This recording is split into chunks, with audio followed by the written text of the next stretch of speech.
Welcome back to Valley Boys TCG. I'm CK, and today we continue the Battle Spirits Saga coverage. We are in the final round from our matches from May the 11th, 2023. And we have yellow versus white in this one. And so yellow starting us off, they drop the Spiral Tower, which when placed, you may summon a 2-cost spirit for free. So double value there.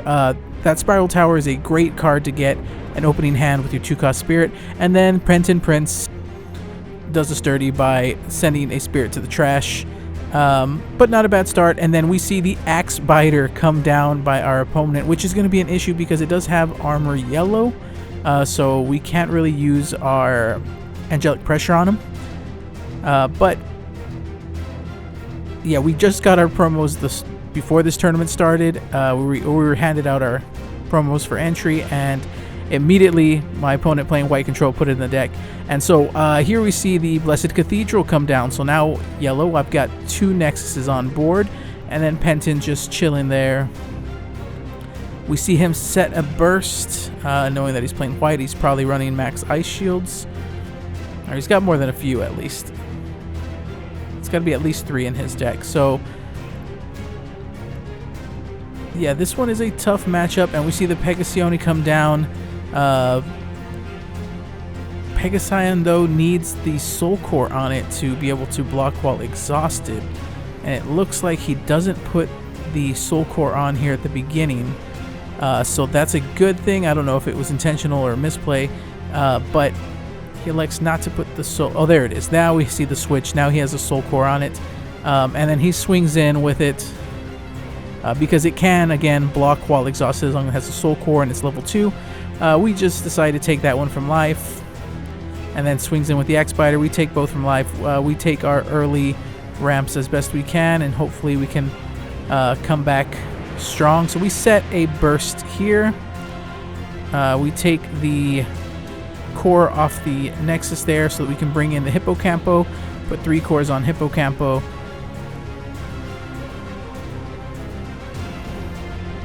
And then, since he doesn't have a blocker of it, yeah, there we go. Yeah, we should be swinging in with Hippocampo. We want to get that chip damage and that recovery on our side. So now we are tied at 4 and 4 life. And then we pass turn, keeping the Penton Prince up for blocker. He will be defending our side. He already drew and refreshed. He just needs to move his cores over and add a core for the core step. He did out of order, but it's fine. We know the flow. Acknowledging that he already drew.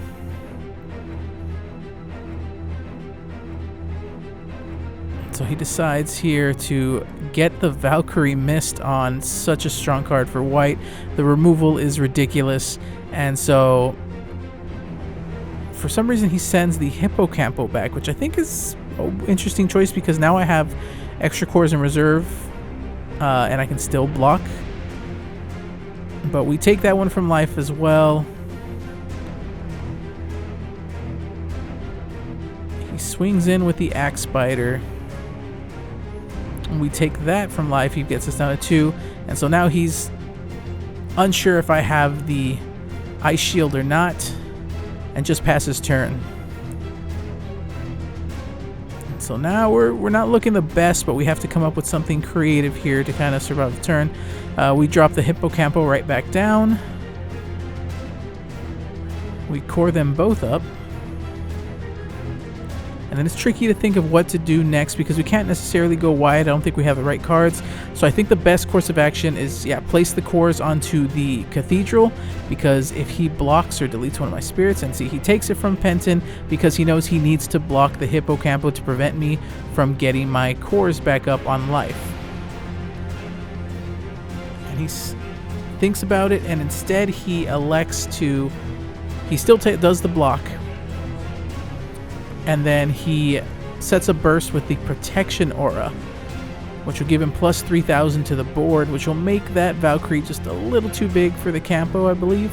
Or I think it's a trade. Yeah, there we go. So we trade, but because we do have our Cathedral at a level 2, we not only get a core from the Void into our reserve, but we also get a card draw, which is good. Again, Cathedral's so good for yellow.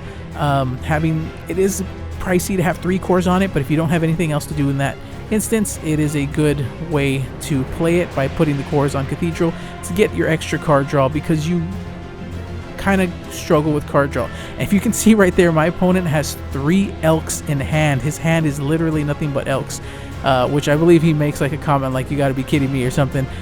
So yeah, his hand is a little bit of a brick. So he swings in, and this is where we trigger our Ice Shield, and we just kind of shortcut it there because we do have 4 cores that we can pull without having to kill the Penton. So now we have to get very creative. He is definitely presenting lethal next turn. So we play out the turtle. We hope to hit, and nope, we drop an Angelic Pressure, which would have been very nice in hand. But this is where, again, white is so hard to get around once they get set up. We have to do some damage here because that Moon Sky is just going to destroy our life. So here we see the God Beast come down. Luckily we have enough to get God Beast on board, and his spirits are above level. Well, the Axe Spider itself is level 2, I believe, and the Moon Sky is still level 1.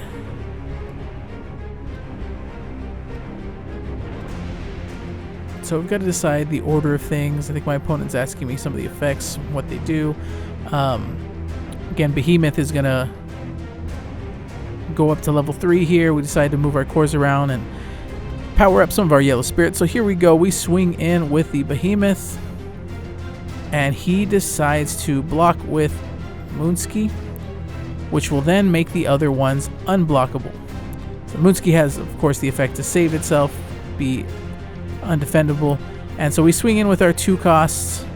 Very risky play here, because if he does have the Ice Shield, and it looks like he does, so pulls the loose extra cores off his spirits, and now it's not looking good for us because he's got 3 attackers, we have no defenders, and only 2 life. So we got to get really crafty here, and so he's aware that Behemoth creates an ability for my 2-cost spirits to attack and not be blocked by anything that is level 2 or higher. So he, again, we see another Moonski here. So if the Elk comes down again, Moonsky is here in doubles. He can power them up so that way he just eats my life away if I can't chip at him next turn.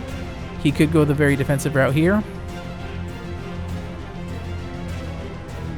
And then he has to be careful on where he puts his cores, because again, he needs to keep them at level 1 so that they can still block, because otherwise the 2 costs are going to go under.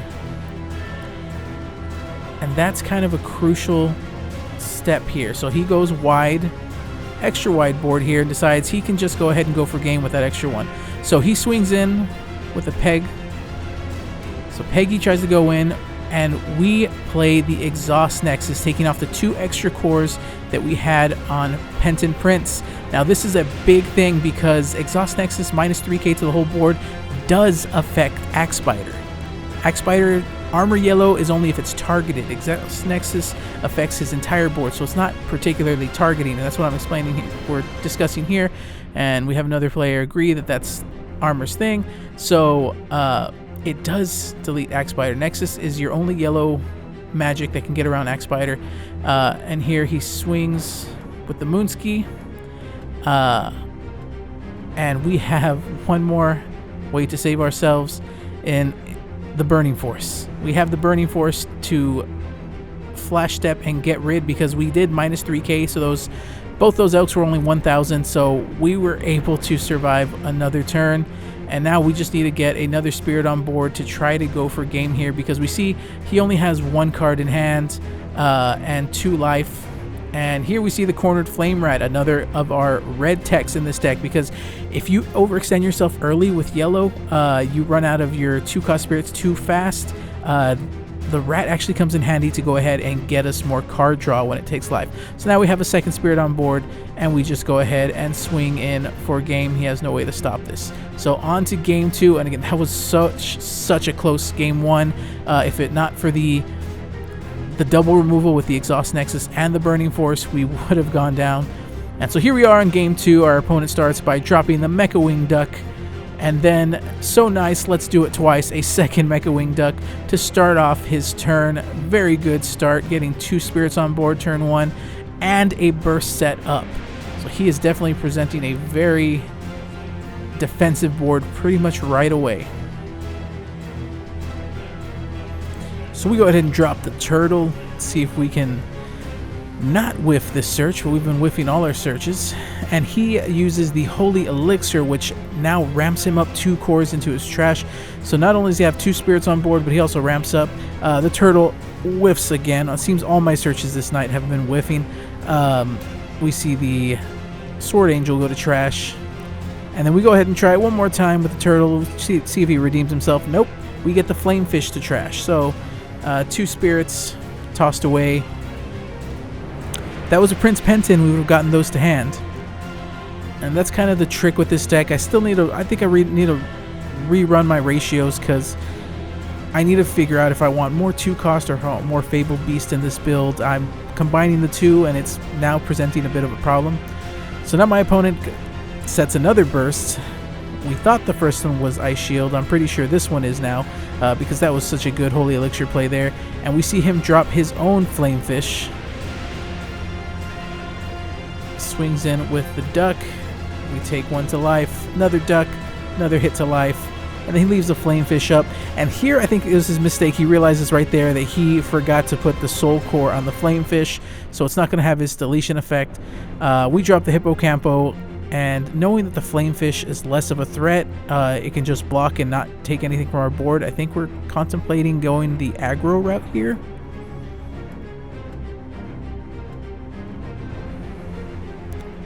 So we swing with the turtle first. And he takes that from life, it looks like. And then we go ahead and flash. I mentioned the flash step before he takes it. And we use the Angelic Pressure to drop the DP on probably the Flamefish. But here's a mistake. My effect should have resolved first before he dropped the aura. He dropped the aura to boost his by 3 so that it wouldn't be deleted by the Angelic Pressure. But technically my effect has to resolve first before he can do that. So that is a big misplay that could hurt us here, because we should have removed one of those spirits on board, probably the Flamefish. And so now that the turtles have already both swung, we swing with the Hippocampo and then activate the Royal Potion to restand the 2 turtles. Technically this could be an OTK turn. We swung 2 damage with the turtles. Now we're swinging with Hippocampo. He's got to decide whether to block it or not. And had the effect of the Angelic Pressure gone off, we would have removed the blocker and been able to potentially end the game this turn, as long as he doesn't have a Ice Shield. And so he's debating, we're talking it over, and then he eventually just takes it from life, which then will heal our life by 1 thanks to Hippocampo's effect.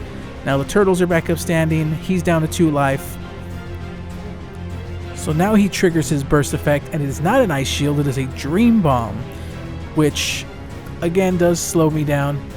He goes to pay and then realizes he had enough in the reserve to pay for it without having to destroy one of his ducks there, which then gives him double value, because not only does he get rid of one of my attackers that are going for were about to go for life, but now he gets to core up thanks to both Mecha Wing Duck's effects, since it was since a spirit was bounced back to hand. So now he is definitely getting a lot of value here, a lot of core up, or a lot of core ramping, I should say. And now we have to decide, do we swing with the turtle to make sure that he can't Ice Shield the rest of this game, but leaves us vulnerable? So we leave the turtle up to defend, which in retrospect maybe we should have just chipped him for 1 more damage there to make sure he couldn't Ice Shield. But I guess we didn't have anything to defend ourselves in hand, because again he just needed 1 more spirit on board. Had we popped that Lava Fish, I think we would have gone in and had a much better position here. But now you see him set a burst. That's not a burst. That's him putting his hand down to the side to play out the little Frost Lizard here to try to go for game. So he swings with the duck first. We go ahead and take that. He swings with the duck again. Or the other duck, I should say, maybe not again. And then passes turn, having taken one of our lives. And so now we have to hope that we have enough cards in hand to try to do something here. Because the flamefish is still on board, now it's a problem because it does have a soul core on it. We drop the turtle.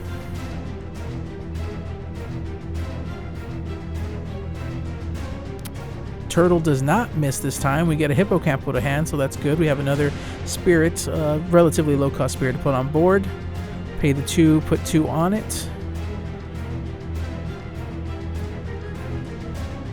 And we're just worried about what he put in his burst, but it's not a burst. It's as we'll see right now. So he blocks the hippocampo because he can't afford for me to increase my life. We swing with the other hippocampo. He decides to block with the flamefish and elects to pop the turtle, which again, much different game had we resolved the effects in order as we should have.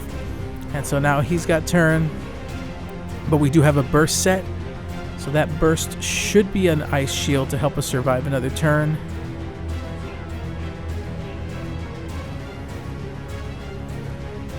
So he pays to play out the... Looks like the mothership comes down. Mothership, a good way to regain his cores to be able to pay for his burst effects or pay for his flash effects. And so he swings with the duck, and we go ahead and reveal the ice shield as he already knew I pretty much had. So we've got a couple of cores here. How can we come back from this with only a hippocamp on board? He does have one blocker, and he has what we presume to be a burst. And so we drop the behemoth. We have a little bit of reduction. It will not... Oh, explaining that he gets the reduction just for it being on board. He doesn't only reduce for 2 cost. It was a long night. We were both tired at this point. We get to drop an angel for free, which when we swing with the behemoth, the angel should be able to swing unblocked because his spirits are 2 cost.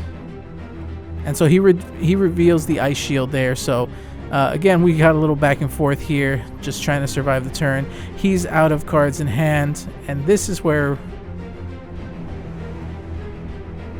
Okay, so it was the ice shield and burst. This is where we get it confused, as this is his last card in hand. He puts it down on the burst side, but it's not a burst. It's a flash that he uses during the flash step, and he just gets it confused because again, it was a long night. So that ice shield again slows us down.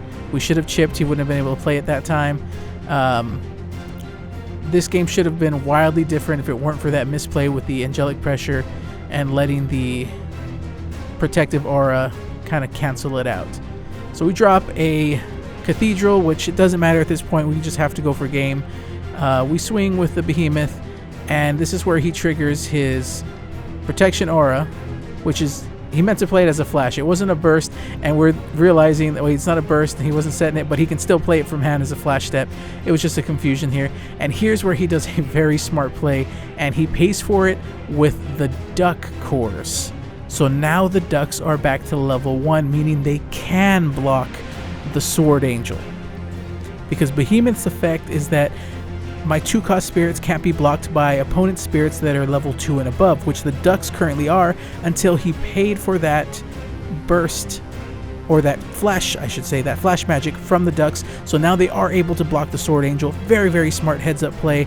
And now he's got the 2 blockers for my 2 attackers. There's nothing I can do. If I swing in, he just blocks it with one of the ducks, and then swing with the angel. This is pretty much game. I have nothing to stop him next turn, so we concede the victory. If it weren't for that crucial misplay and misunderstanding with the angelic pressure being able to resolve first, it probably would have been a different outcome. We weren't able to capture game 3, but we do take it, so yellow does get the win in the end. Hope you guys enjoyed the video. Hope you join us next time.